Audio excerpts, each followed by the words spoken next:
Iron Thorns is a great but underutilized Pokemon competitively. It's got a pretty unique rock electric typing and some not too shabby stats to go with it, with big old base 134 attack and some nice physical bulk.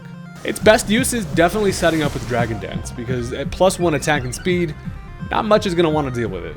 Especially when we toss on the loaded dice held item, which guarantees multi-hit attacks hit at least 4 times. With this we can pop off some stab rock blasts that become at least 100 power before stab, and this makes it the strongest rock attack out there.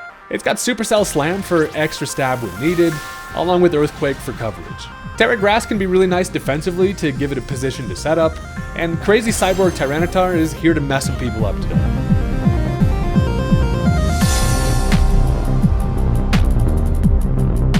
Look, Iron Thorns is the coolest Paradoxmon. I don't make the rules, I just come up with them as I go. And today we're going to show some love to the fella. If you're into that kind of thing, go ahead and do me a favor by hitting that subscribe button. It's free, it only takes you a second. I promise you won't regret it. And with that, let's go ahead and jump into the match. Alright, so let me start off by saying this one is a doozy, and it turns out to be a really interesting game. So, as my opponent leads off with the Cyclozar, I was kind of expecting a Palafin lead. I didn't want to waste my red card Fortress on just a flip turn.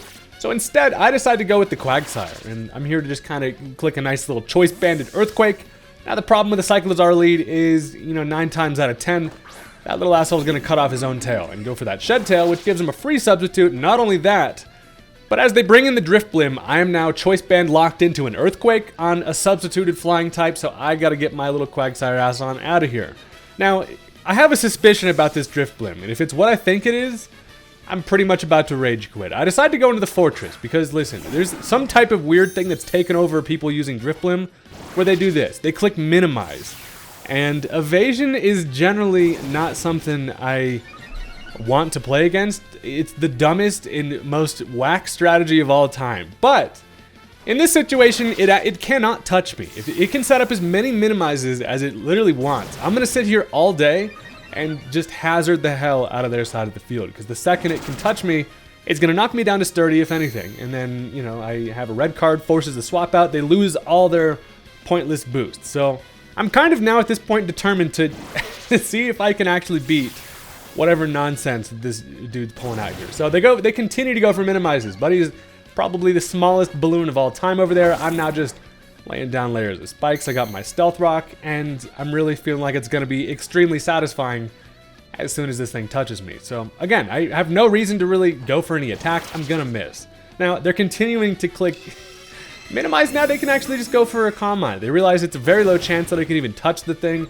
Now with Calm Mind boost, this thing's going to be strong by itself. It also has the potential to Baton Pass, which is another just completely lame strategy, all paired up in one, to bring that to a whole nother mon. So my gold boy is now to the point where I can click spikes one more time and just kind of see what this thing wants to do. Now they do go for the Baton Pass, so all the boost that this thing got plus the substitute now gets to be passed to whatever mon they're feeling like. Now they are going to decide to end up going into the Cyclozar. So now this is a Cyclozar with like full evasion. It's got Calm Mind boost and that substitute, and the worst part is, as it does touch all the hazards, it can still, after I potentially knock out a substitute, be able to Shed Tail it into something else. So they think they've got quite the plan over here, just boosting everything up.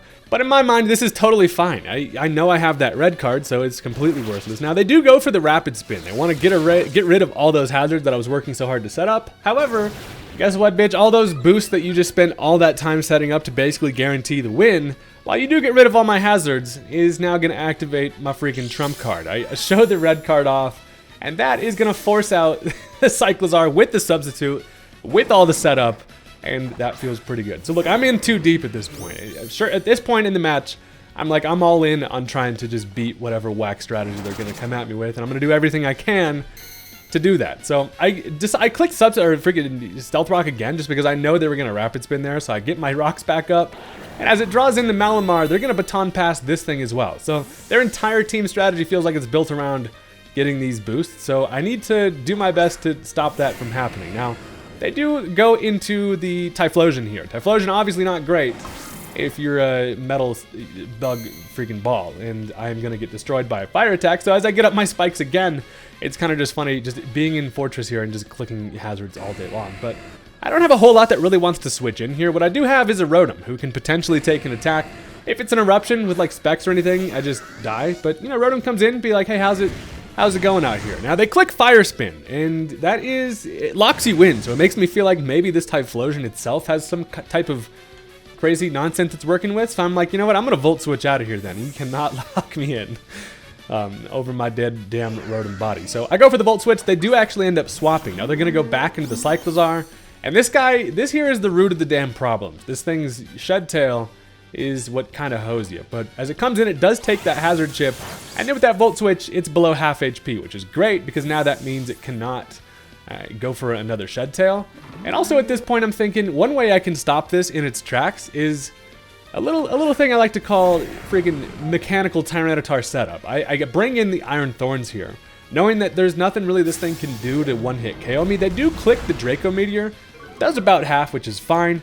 But that's actually perfect. It allows me to now set up a Dragon Dance, give him a nice little free show, dancing around, and at +1 attack and speed, we should be faster than Cyclizar, but also we have a ton of damage against pretty much everything they've got. So I opt to click the Earthquake. I do not want to miss a Rock Blast, and with this range, +1 Earthquake easily just takes care of old Bicycle over there, and that is a dead Dragon Bicycle. So as they bring in the Alolan Ninetales, I feel like I've actually got myself in a spot where I can pretty much just Rock Blast my way through everything and then, you know, have effectively beaten the freaking evasion, which is always great. So I go for the Rock Blast thinking this is fine, and it misses, because of course it does. Rock Blast, of course, is going to miss.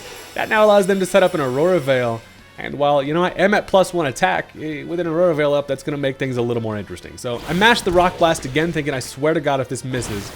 Luckily it connects, and also with the loaded dice, guaranteed at least 4 hits. Luckily we only need 3 of them, and while Alolan Ninetales is taken care of, we're now in a spot where we have to deal with that Aurora Veil and see if we can get something going. So now they opt to bring back in the Drifblim, and this is the asshole that wants to be all small on us, but it takes some Stealth Rock, which is great, and I'm like, you know, a Rock Blast just kills this thing too. I'm faster, there's nothing it can do. Wrong. It is going to bust out a Terra, and I'm like, oh, I swear to God, this Drifblim is going to be the death of me. There's certain times where I battle against things where I'm like, I need to beat this for my own honor, because this is such nonsense. But they go for the Ghost Terra. That's going to get rid of its flying typing, and with an Aurora Veil up, is going to allow it to live a Rock Blast. Now, I'm looking at that damage thinking 1, 2, actually I have a kill here, especially if I can grab 5, but it has a Citrus Berry. I get it down below half.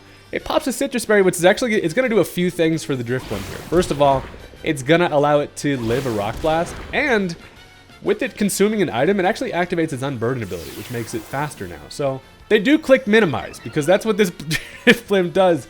It tries to get small so you miss a bunch, and I'm like, you know what, one Minimize ain't too bad. Now it is actually faster because of the fact that it has its Unburden, even faster than a +1 Iron Thorns. It goes for another Minimize, and now I'm just missing all crazy against it, and I'm like, there's no shot. I'm gonna continue to click the Rock Blast, and as they go for a third Minimize, I'm like, holy shit, they might actually pull it off. Now I do connect on the Rock Blast, however, so that's fine. It's gonna kill the Drifblim, and sometimes I guess you just gotta go with the luck. I mean, a strategy in which you just spam Minimize is I think enough has been said, but that's gonna kill the Drifblim, which is great. And now check it out. Iron Thorns is once again just in a position where we haven't taken any more damage. They do have quite a few mons left, but not much that wants to deal with some setup. Now, one thing they do have that absolutely can get me here is this little friendly looking dolphin here. He looks like he's a nice little friend, but he's gonna jet punch the shit out of me. So, in order to stop that, I've got a little Terra of my own. You wanna play the Terra game to live stuff?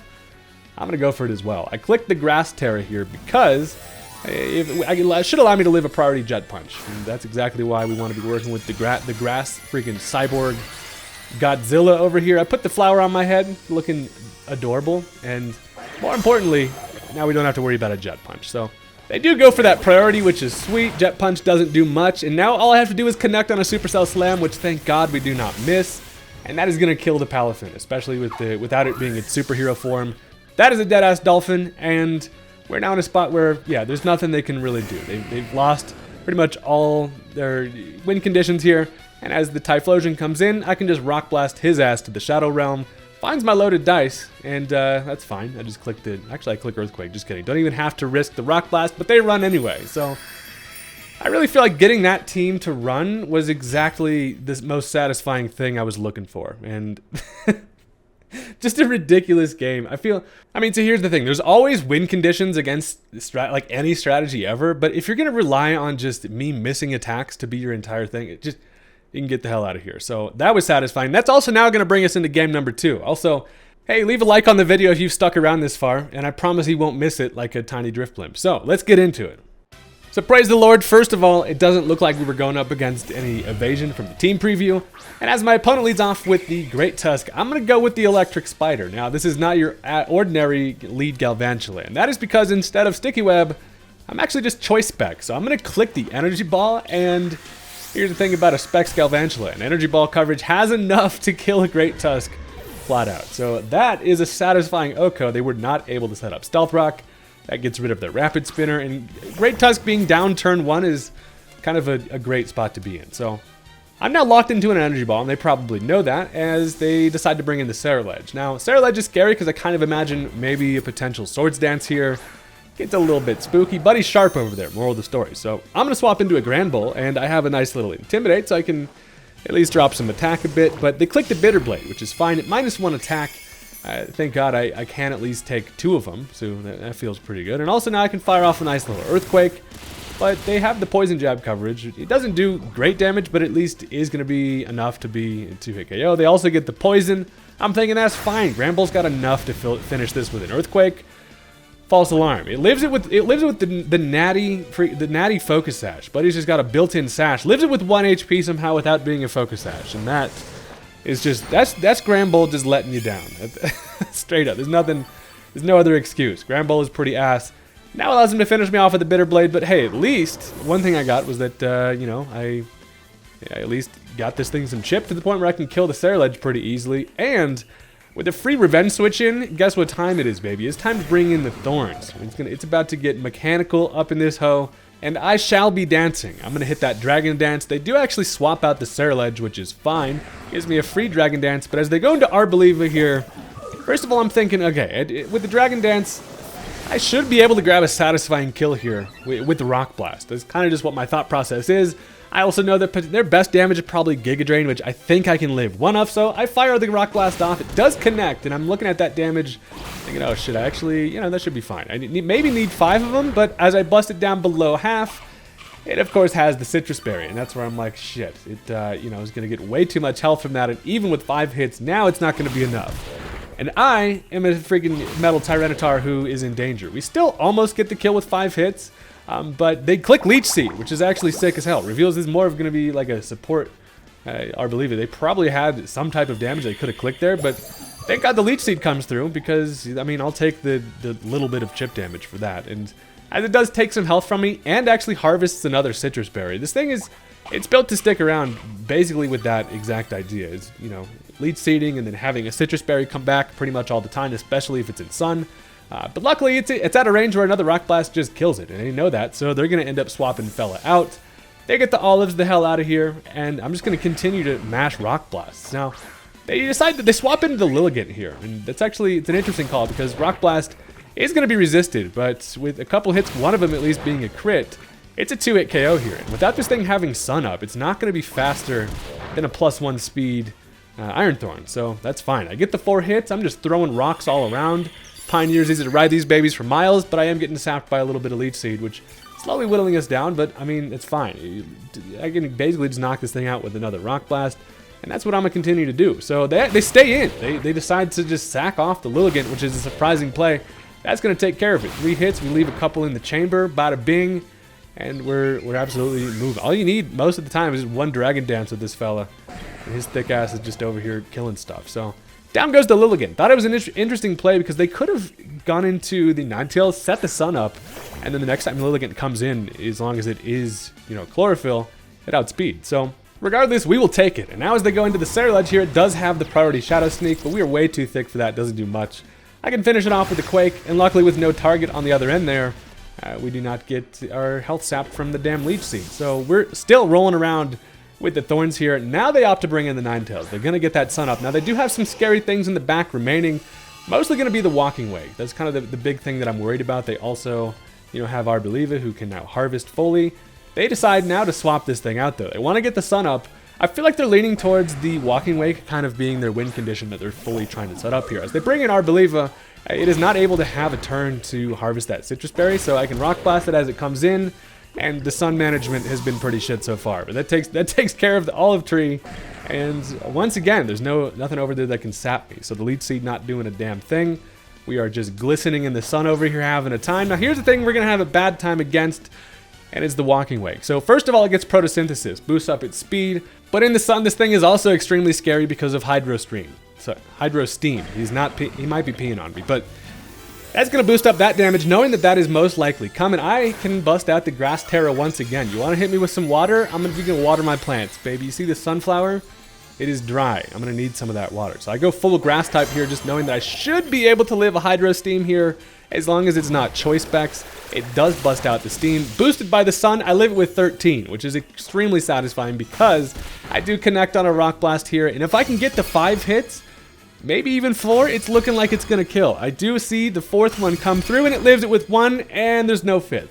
That is the downfall of the loaded dice, just because you're not guaranteed that 5th, and sometimes you need it. So it was barely able to hang on. I do sadly go down to that Leech Seed, and the body bag is stopped. But at least I did get enough chip damage here to where I'm feeling, relatively confident about it, because I can just go into the Frosty Lass, and that's great because since they don't have any hazard set up, I've still got my Focus Ash intact, and all I got to do is click a nice little Shadow Ball against it, or Ice Beam. Regardless, this thing, you breathe on it, it's going to die at this point. It does outspeed because of that Photosynthesis, and again, this thing is very scary, but we live with that clutch, nice little Focus Ash. And I'm like, yeah, no, false alarm, baby. I'm still out here. Now I can go for that Ice Beam, and the final Mon in the back is going to be the Ninetales, which is, of course, not great for a Frostlass. Or honestly, really anything I have left, especially if it has Solar Beam for my Slowbro. But I got myself a nice little trump card. They go into the Ninetales here. It is at full health, so this thing is pretty scary. But I've got the Destiny Bond. Knowing that they have to attack here, I can go for that late game Destiny Bond and being like, go ahead, buddy. Knock me out. Do it. You won't. They go for the Flamethrower. Does kill the Frostlass, which is great, but I can now take my attacker down with it, which is always fun. Destiny Bond Frostlass just comes in clutch more times than you'd imagine, but that's going to be a dead Ninetales, and that's also going to be the end of the game. So that was kind of just a goofy match. Some misplays all around, but regardless, Iron Thorns is the GOAT, and we had some fun with it. So thank you guys very much for watching. I do appreciate the support, and I will catch you next time. Peace out.